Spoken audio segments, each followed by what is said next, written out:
আইতেছে গোপাল যাইতেছে গোপাল দেখছেন কত সুন্দর গোপাল হাঁটি চলে যেতে আছে সামনে দিয়ে। আসসালামু আলাইকুম রহমতুল্লাহ। কি অবস্থা নগর সবার, আশা করি সবাই ভালো আছেন। আমিও আলহামদুলিল্লাহ ভালো আছি। তো আবারও চলে আসছি আন্নাগো মাঝে নতুন আরো একটি ব্লগ ভিডিও লই। আশা করি যদি পুরো ভিডিওটা দেখতে থাকেন তাহলে বুঝতে পারবেন। আজ সকাল সকালে রেডি ওই গ্যাসের রকেটের মধ্যে করি যাইতাম গিয়েছি হাজিগঞ্জ বাজারের মধ্যে। তো জানার সময় আন্নাগরে দেখাইতে মাছি সকালবেলা যে আবহাওয়া, এই আবহাওয়াটা শীতের সকালে যে সুন্দর আবহাওয়া, সকালবেলা এই আবহাওয়াটা দেখতে এক কথায় অসাধারণ লাগে। আর ইয়ান্দি গ্যাসের রকেট কি স্পিড টানা শুরু করছে দেখছেন নি। সকালবেলার আবহাওয়া দেখতে দেখতে গ্যাসের রকেট টানা মাথা লেগেছে হাজিগঞ্জ বাজারের মধ্যে। যাক অবশেষে গ্যাসের রকেট থেকে নামে গেছি হাজিগঞ্জ ঐতিহাসিক বড় মসজিদের উত্তর পাশে। এইটা এখন আরো শুরু করে দিয়েছি, যেহেতু ছোট ভাই আইছে, ছোট ভাই মসজিদের সামনে দাঁড়া রয়েছে। তো এইতে নিয়ে জান লাগবে আর দূর থেকে রান্না করে দেখাতে আছে হাজিগঞ্জ ঐতিহাসিক বড় মসজিদ মিনারটা। যাক অবশেষে চলে এসেছি এবার মসজিদের সামনে আর রান্না করে দেখাতে আছে দেখছেন কত সুন্দরভাবে মিনারটা আরো রঙিন করা হয়েছে। যাক অবশেষে ছোট ভাই দেখা পাইলাম। এখন দোনো ভাই একসাথে হাঁটি চলে যেতে আছে হাজিগঞ্জ পশ্চিম বাজারের মধ্যে। যেহেতু আমরা আজকে যাবো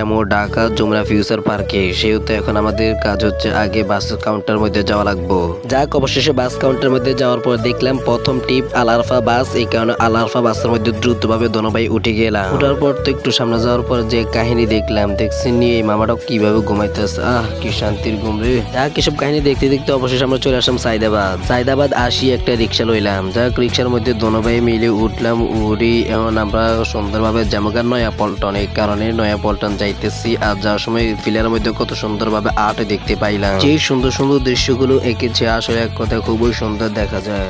আর যে রিক্সার মধ্যে উঠছি এই রিক্সার মামার লগে কথা কইতে এখন আমরা যাইতেছি। আরেকটা কথা, এই যে রিক্সাওয়ালা চাচারা কত কষ্ট করে পায়ে চাপে রিক্সা চালায়। এই রিক্সাগুলো আগে আমাদের গ্রামের মধ্যে দেখা যাইত, কিন্তু এখন আর এগুলো দেখা যায় না। এগুলো বেশিরভাগ এখন শহরে দেখা যায়। যাক অবশেষে আমরা চলে আসলাম নয়া পল্টন আইসা এখন ছোট ভাই সহ অফিসে যাবো। অবশেষে আমরা অফিসে গেলাম। অফিস থেকে আমাদের যে পাসপোর্ট রয়েছে আমার ছোট ভাই, সেই পাসপোর্ট এবং কাগজপত্র নিয়ে আমরা এখন চলে আসলাম যমুনা ফিউচার পার্কে।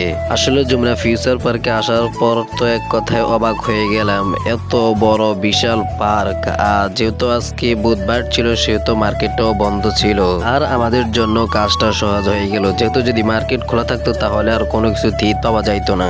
প্রিয় বন্ধুগণ, কত হাজার হাজার মানুষ এভাবে লাইন ধরে দাঁড়িয়ে থাকে শুধুমাত্র ফিঙ্গার দেওয়ার জন্য। তো যেহেতু আমার ছোট ভাইয়ের ফিঙ্গার সময় হচ্ছে অনেক দেরিতে, তো এই কারণে আমরা বাহিরে দাঁড়ায় রইলাম। আর তাদের আগে ছিল তারা লাইনের মধ্যে দাঁড়িয়ে গেল।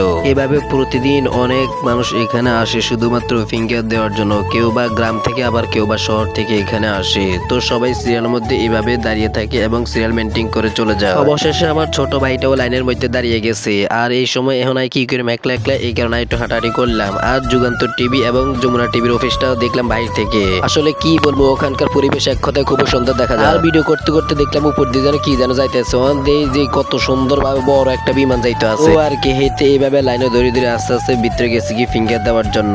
আর এই মুহূর্তে বাইরের মধ্যে প্রায় 3 ঘন্টার মতো দাঁড়িয়ে আসছিলাম। সময় রান্না করে আরেকটা হাসির জিনিস দেখতে পাচ্ছি, সেটা হচ্ছে আইতেছে গোপাল যাইতেছে গোপাল। দেখছেন নি কত সুন্দরভাবে গোপাল হাঁটি চলে যেতে আছে সামনে দিয়ে। ধন্যবাদ প্রিয় বন্ধুগণ এতক্ষণ পর্যন্ত আমার আজরা বকবক শোনার জন্য। ভালো থাকবেন, সুস্থ থাকবেন, দেখা হবে পরবর্তী ভিডিওতে। আল্লাহ হাফেজ।